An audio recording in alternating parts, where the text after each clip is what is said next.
నిజమైన సంతోషము దేవుని మీద ఆధారపడి జీవించినప్పుడు మాత్రమే లభిస్తూ ఉంది. క్రీస్తునాథునియందు ప్రియ సహోదరి సహోదరులారా, ఒక చిన్న గ్రామంలో ఒక పేద కుటుంబంలో ఒక తల్లి నివసిస్తూ ఉంది. ఆ తల్లికి 3 కుమారులు. తండ్రి చిన్న వయసులోనే మరణించాడు. తాను రోజు పనికి వెళ్ళి తాను తినకపోయినా తన కుమారులకు ఆహారాన్ని ఇస్తూ ఉంటుంది. ఒకానొక రోజున పెద్ద కుమారుడు ఆ తల్లిని ఈ విధంగా ప్రశ్నిస్తూ ఉన్నాడు. అమ్మా, దేవుడు మనకు ఎందుకు ఈ యొక్క పరిస్థితిని ఇస్తున్నాడు? ఎందుకు ఈ విధంగా దేవుడు మనం సృష్టించాడు అని ఆ కుమారుడు ఆ తల్లిని ప్రశ్నిస్తాడు. ఆ తల్లి కళ్ళు కన్నీటితో నిండిపోతూ ఉంది. తన యొక్క కన్నీళ్లను దిగమింగుకుంటూ ఆ యొక్క కుమారునికి ఈ విధంగా సమాధానం ఇస్తూ ఉంది. ప్రియ కుమారుడా, దేవుడు మనతో ఉన్నాడు.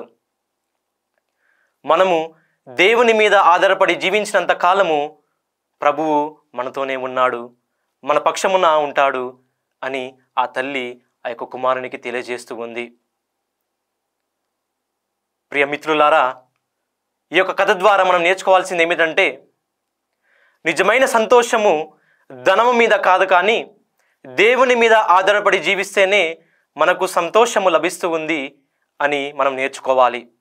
మన జీవితంలో మనము దుఃఖించిన సందర్భములు ఎన్నో ఉండవచ్చు, కానీ తల్లి శ్రీ సభ ఈనాడు క్రీస్తు ప్రభువు తన శిష్యులతో పలికిన ధన్య వచనాలను ధ్యానించమని ఆహ్వానిస్తూ ఉంది.